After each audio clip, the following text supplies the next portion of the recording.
ಲೋಕಸಭಾ ಚುನಾವಣೆ ದಿನಾಂಕಗಳು ಘೋಷಣೆ ಆಗಿದೆ. ದೇಶದಲ್ಲಿ ಈ ಬಾರಿ ಮೋದಿಯವರ ನೇತೃತ್ವದಲ್ಲಿ ನಮ್ಮ ಸ್ವಂತ ಬಲದಿಂದ 400ಕ್ಕಿಂತ ಹೆಚ್ಚು ಸೀಟ್ ಗೆಲ್ತೇವೆ ಅನ್ನುವಂಥ ವಿಶ್ವಾಸ ನನಗಿದೆ. ಕರ್ನಾಟಕದಲ್ಲಿ 28 ಲೋಕಸಭಾ ಕ್ಷೇತ್ರದಲ್ಲಿ ಕನಿಷ್ಠ 25-26 ಲೋಕಸಭಾ ಕ್ಷೇತ್ರ ನಿರ್ದಿಷ್ಟವಾಗಿ ಗೆದ್ದು ಮೋದಿಯವರಿಗೆ ನಮ್ಮ ದೊಡ್ಡ ಕೊಡುಗೆಯನ್ನು ಕೊಡೋರಿದ್ದೇವೆ.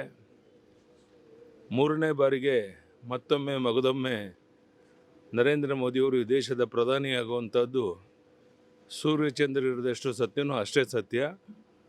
ದೇಶಾದ್ಯಂತ BJPಯ ಪರವಾದ ಅಲೆ ಇದೆ. ಆ ದಿಕ್ಕಿನಲ್ಲಿ ಇವತ್ತು ನಾಳೆಯಿಂದಲೇ ನಾವೆಲ್ಲ ಮುಖಂಡಗಳು ರಾಜ್ಯದಲ್ಲಿ ಪ್ರವಾಸ ಶುರು ಮಾಡ್ತೇವೆ. ವಿಶೇಷವಾಗಿ ಪರಿಶಿಷ್ಟ ಜಾತಿ, ಪರಿಶಿಷ್ಟ ವರ್ಗ, ಹಿಂದುಳಿದ ವರ್ಗ ಇರೋ ಕಡೆ ಹೆಚ್ಚು ಗಮನ ಕೊಡುವಂಥದ್ದು, ಯುವಕರನ್ನು ಜಾಗೃತಿ ಮಾಡುವಂಥದ್ದು, ಮಹಿಳಾ ಒಂದು ಮತದಾನ ಹೆಚ್ಚಾಗುವಂತೆ ನೋಡ್ಕೊಳ್ಳುವಂಥದ್ದು, ಇದೆಲ್ಲದರ ಕಡೆ ಗಮನ ಕೊಡಬೇಕು ಅಂತೇಳಿ ಪ್ರಧಾನಿ ನರೇಂದ್ರ ಮೋದಿಯವರೇ ಸಲಹೆ ಕೊಟ್ಟಿದ್ದಾರೆ. ಅದೆಲ್ಲವನ್ನು ಅಕ್ಷರಶಃ ಕಾರ್ಯರೂಪಕ್ಕೆ ತರುವಂಥ ಪ್ರಯತ್ನ ಮಾಡಿ ಕರ್ನಾಟಕದಿಂದ 25-26 ಲೋಕಸಭಾ ಸೀಟನ್ನು ಗೆದ್ದು ಮೋದಿಯವರಿಗೆ ನಾವು ಕೊಡೋರಿದ್ದೇವೆ. ಧನ್ಯವಾದ, ನಮಸ್ಕಾರ. ಶಿವಮೊಗ್ಗ ಸೇರಿ ಹಲವಾರು ಕಡೆ ಬಂಡಾಯದ ಧ್ವನಿ ಇದೆ. ಇವತ್ತು ನಾಳೆನಲ್ಲಿ ಎಲ್ಲವೂ ಸರಿ ಹೋಗುತ್ತೆ. ಮಾತುಕತೆ ನಡೀತಾ ಇದೆ, ಎಲ್ಲವೂ ಸರಿ ಹೋಗುತ್ತೆ. ಲೋಕಸಭಾ ಚುನಾವಣೆ ದಿನಾಂಕಗಳು ಘೋಷಣೆ ಆಗಿದೆ. ದೇಶದಲ್ಲಿ ಈ ಬಾರಿ ಮೋದಿಯವರ ನೇತೃತ್ವದಲ್ಲಿ ನಮ್ಮ ಸ್ವಂತ ಬಲದಿಂದ 400ಕ್ಕಿಂತ ಹೆಚ್ಚು ಸೀಟ್ ಗೆಲ್ತೇವೆ ಅನ್ನುವಂಥ ವಿಶ್ವಾಸ ನನಗಿದೆ.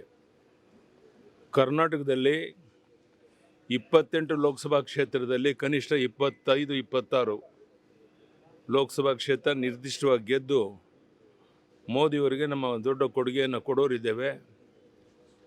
ಮೂರನೇ ಬಾರಿಗೆ ಮತ್ತೊಮ್ಮೆ ಮಗದೊಮ್ಮೆ ನರೇಂದ್ರ ಮೋದಿಯವರು ಈ ದೇಶದ ಪ್ರಧಾನಿಯಾಗುವಂಥದ್ದು ಸೂರ್ಯಚಂದ್ರ ಇರೋದಷ್ಟು ಸತ್ಯನೂ ಅಷ್ಟೇ ಸತ್ಯ.